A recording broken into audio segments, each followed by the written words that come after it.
بسم الله الرحمن الرحيم. سيقول السفهاء من الناس ما ولاهم عن قبلتهم التي كانوا عليها، لله المشرق والمغرب، يهدي من يشاء إلى صراط مستقيم. وكذلك جعلناكم أمة وسطا لتكونوا شهداء على الناس ويكون الرسول عليكم شهيدا. وما جعلنا القبلة التي كنت عليها إلا لنعلم من يتبع الرسول ممن ينقلب على عقبيه، وإن كانت لكبيرة إلا على الذين هدى الله، وما كان الله ليضيع إيمانكم، إن الله بالناس لرءوف رحيم. قد نرى تقلب وجهك في السماء، فلنولينك قبلة ترضاها فول وجهك شطر المسجد الحرام، وحيث ما كنتم فولوا وجوهكم شطره، وإن الذين أوتوا الكتاب ليعلمون أنه الحق من ربهم، وما الله بغافل عما يعملون.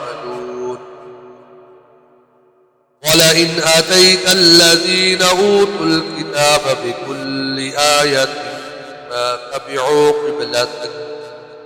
وما أنت بتابع قبلتهم، وما بعضهم بتابع قبلة بعض. ولئن اتبعت أهواءهم من بعد ما جاءك من العلم إنك إذا لمن الظالمين. الذين آتيناهم الكتاب يعرفونه كما يعرفون أبناءهم، وإن فريقا منهم ليكتمون الحق وهم يعلمون. الحق من ربك فلا تكونن من الممترين، ولكل وجهة هو موليها فاستبقوا الخيرات،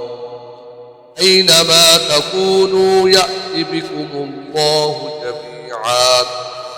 إن الله على كل شيء قدير. ومن حيث خرجت فول وجهك شطر المسجد الحرام، وإنه للحق من ربك، وما الله بغافل عما تعملون.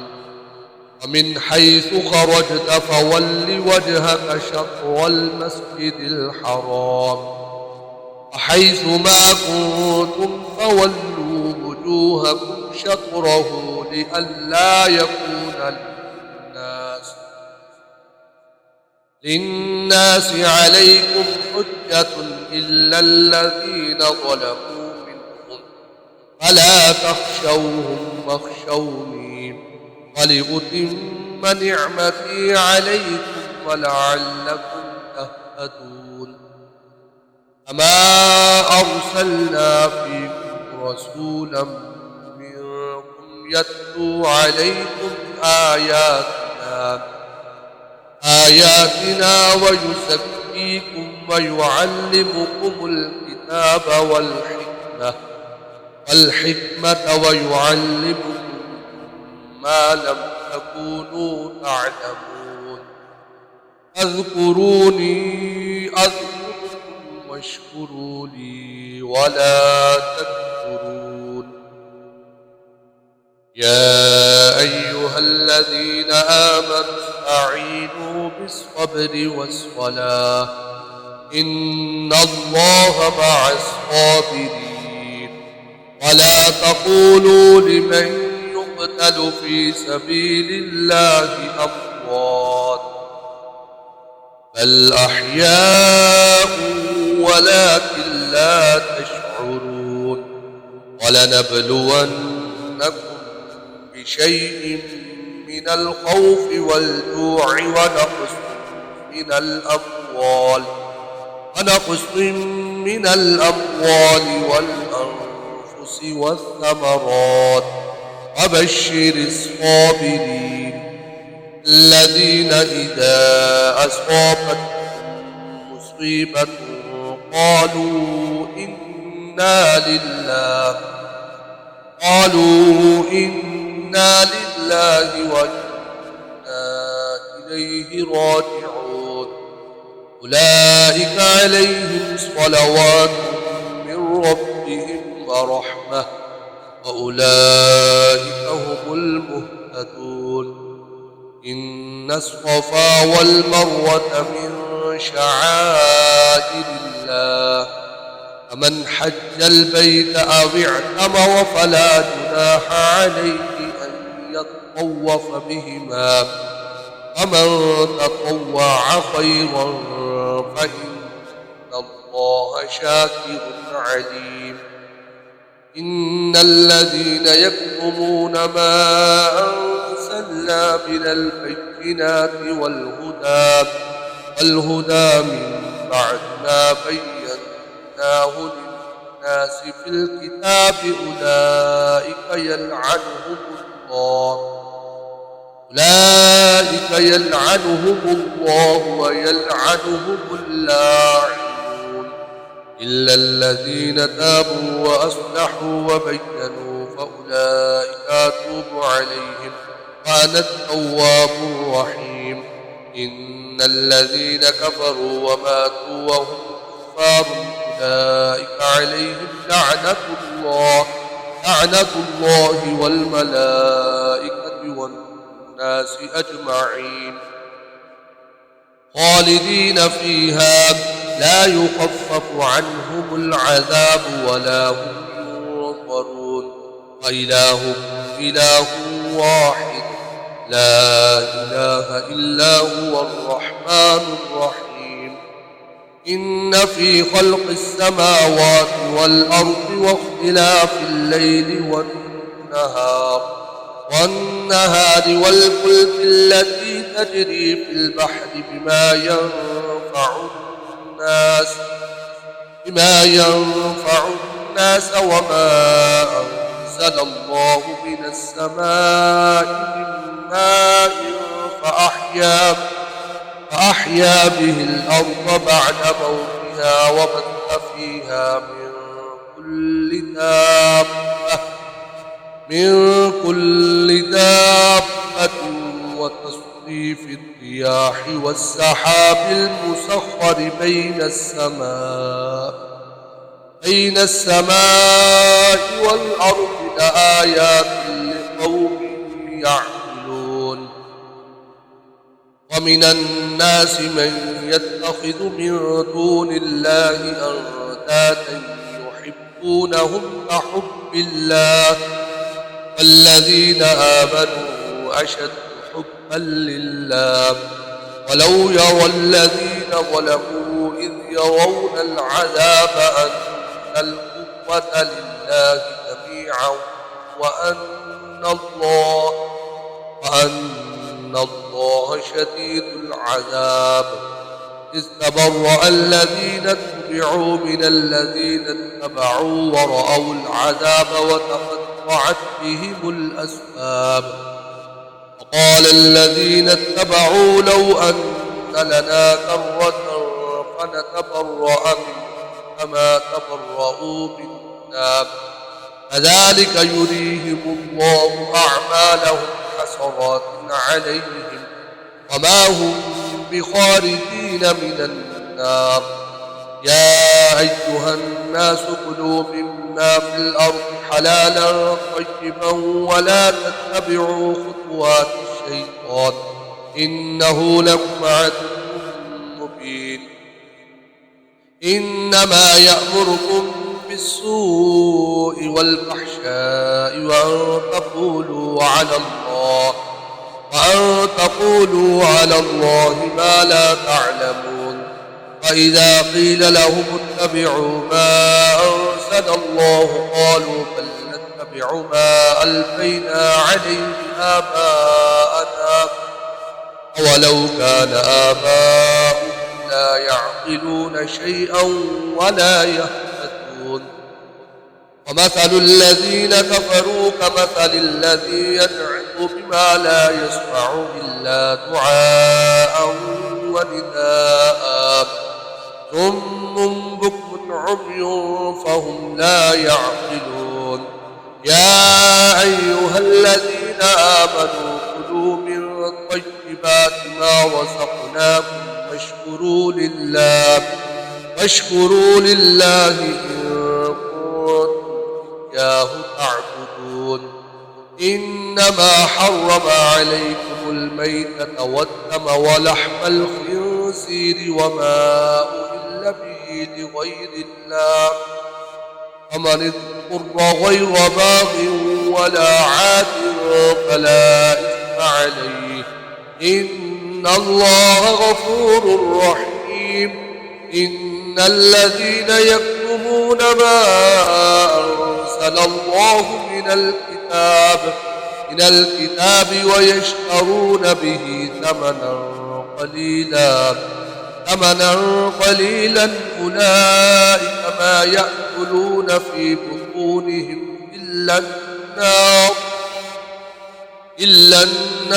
ولا يكلمهم الله يوم القيامة ولا يزكيهم ولهم عذاب أليم أولئك الذين اشتروا الضلالة بالهدى والعذاب بالمغفرة وما أصبرهم على النار ذلك بأن الله نزل الكتاب بالحق وإن الذين اختلفوا في الكتاب لفي شقاق بعيد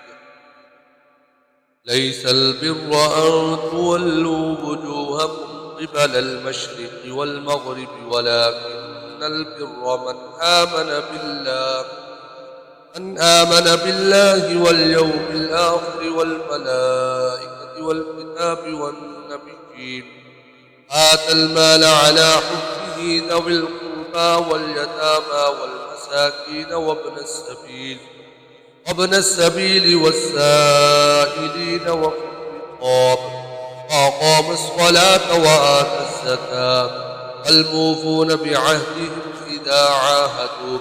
والصابرين في البأساء والضراء وحين البأس أولئك الذين صدقوا وأولئك هم المتقون يا أيها الذين آمنوا كتب عليكم القصاص في القتلى الحر بالحر والعبد بالعبد والأنثى بالأنثى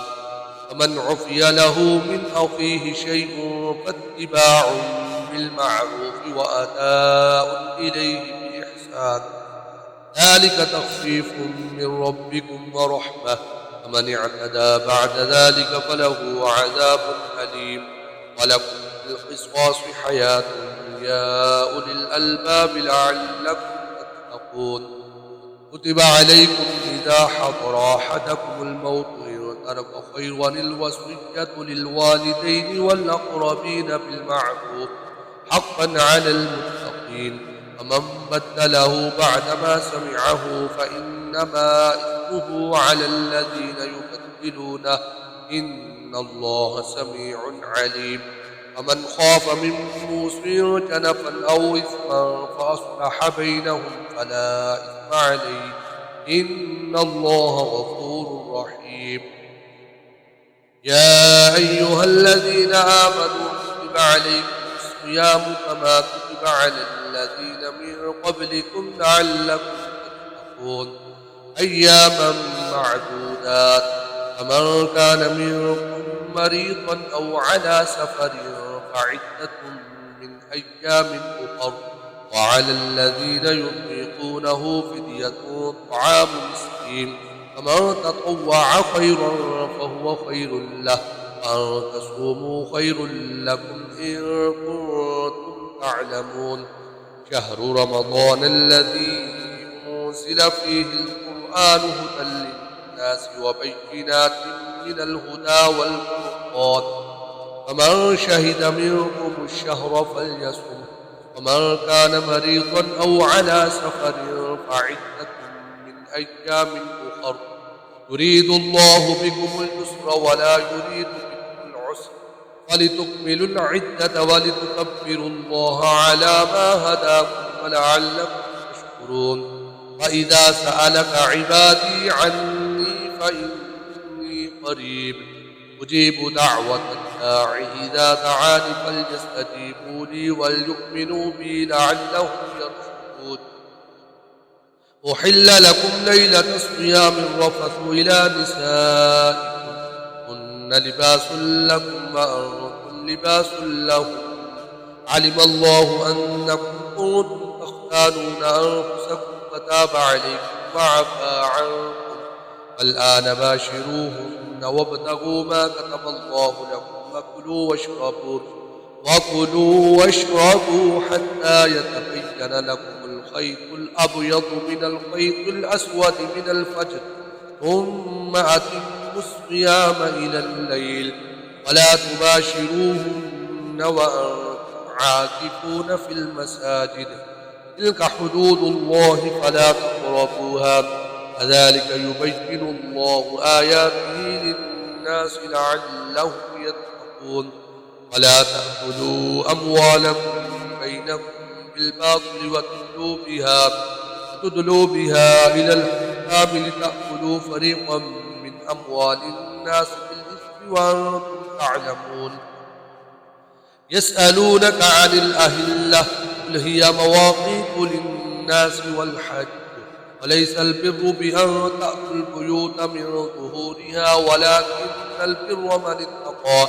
وأتوا البيوت من أبوابها واتقوا الله لعلكم تفلحون وقاتلوا في سبيل الله الذين يقاتلونكم ولا تعتدوا إن الله لا يحب المعتدين وقتلوهم حيث ثقفتموهم وأخرجوهم من حيث أخرجوكم والفتنة أشد من القتل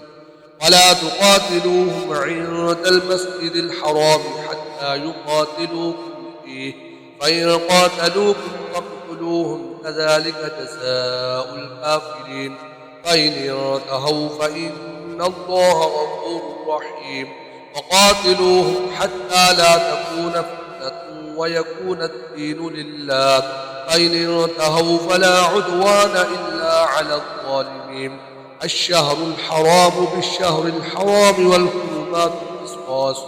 فمن اعتدى عليكم فاعتدوا عليه بمثل ما اعتدى عليكم واتقوا الله واعلموا أن الله مع المتقين وأنفقوا في سبيل الله ولا تلقوا بأيديكم إلى التهلكة وأحسنوا إن الله يحب المحسنين وأتموا الحج والعمرة لله فإن أحصرتم فما استيسر من الهدي ولا تحلقوا رؤوسكم حتى يبلغ الهدي محله ومن كان منكم مريضا أو به أذى من رأسه ففدية من صيام أو صدقة أو نسك فإذا أمرتم فمن تمتع بالعمرة إلى الحج فما استيسر من الهدي ومن لم يجد فصيام 3 أيام في الحج و7 إذا رجعتم تلك 10 كاملة ذلك لمن لم يكن أهله حاضر المسجد الحرام واتقوا الله واعلموا أن الله شديد العقاب الحج أشهر معلومات ومن فرض فيهن الحج فلا رفث ولا فسوق ولا جدال في الحج وما تفعلوا من خير يعلمه الله وتزودوا فإن خير الزاد التقوى واتقون يا أولي الألباب.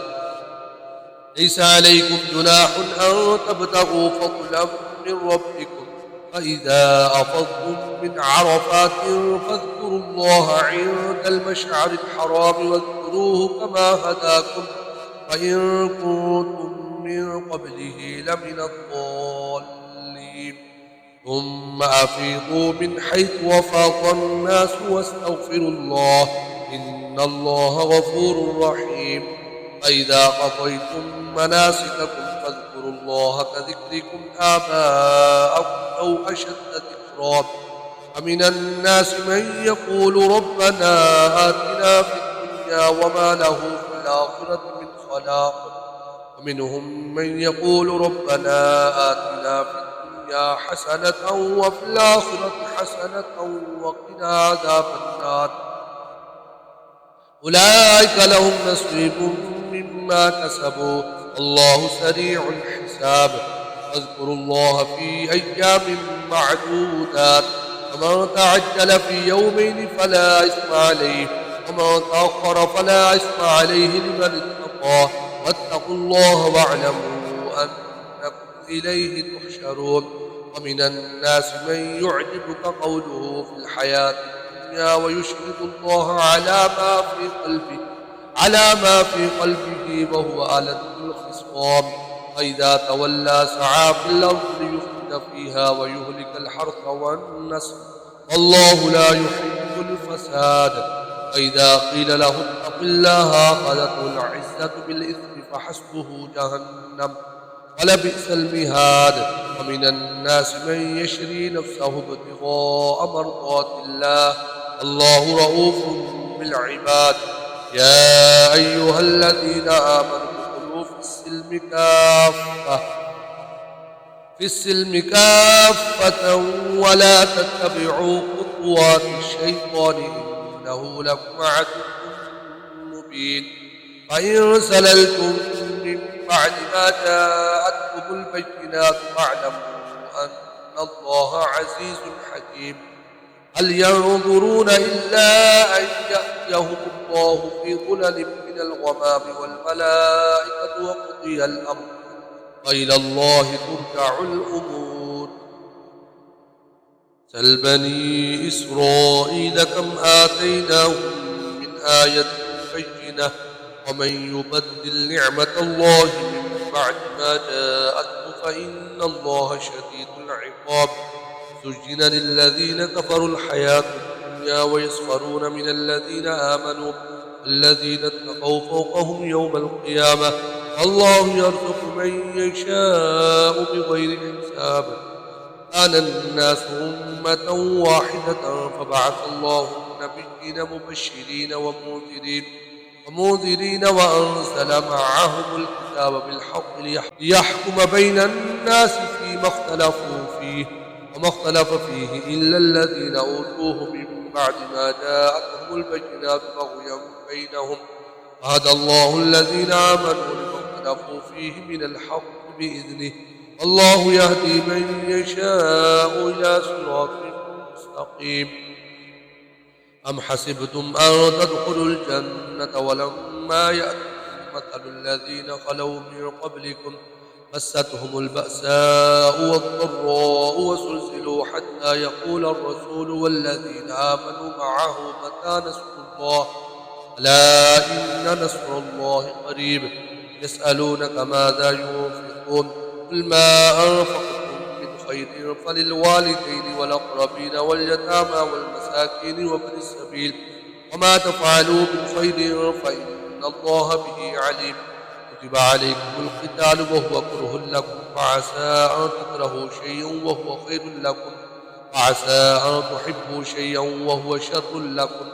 والله يعلم وأنتم لا تعلمون. يسألونك عن الشهر الحرام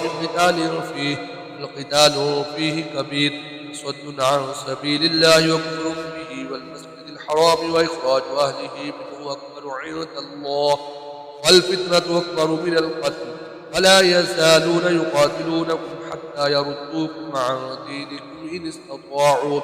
ومن يرتد منكم عن دينه فيمت وهو كافر فأولئك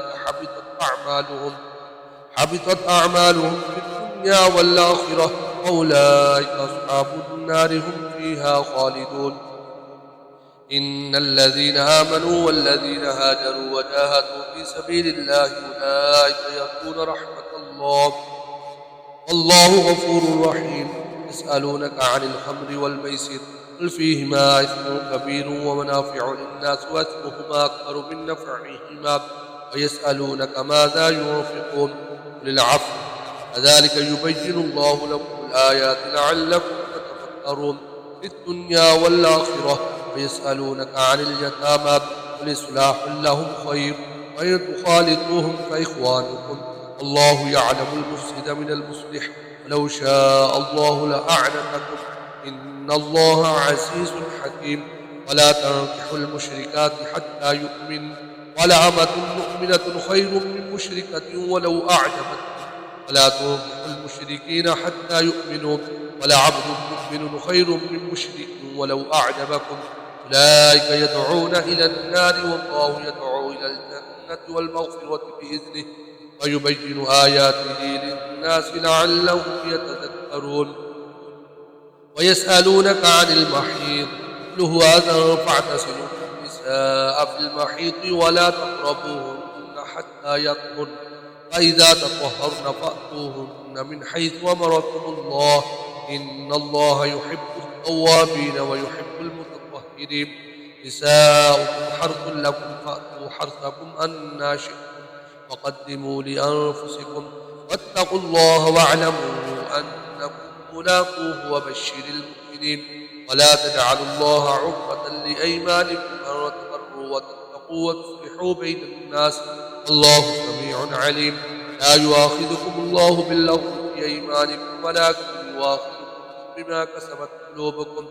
والله غفور حليم. للذين يؤلون من نسائهم تربص 4 أشهر فإن فاءوا فإن الله غفور رحيم وإن عزموا الطلاق فإن الله سميع عليم. والمطلقات يتربصن بأنفسهن 3 قروء ولا يحل لهن أن يكتمن ما خلق الله في أرحامهن إن كن يؤمن بالله واليوم الآخر وبعولتهن أحق بردهن في ذلك إن أرادوا إصلاحا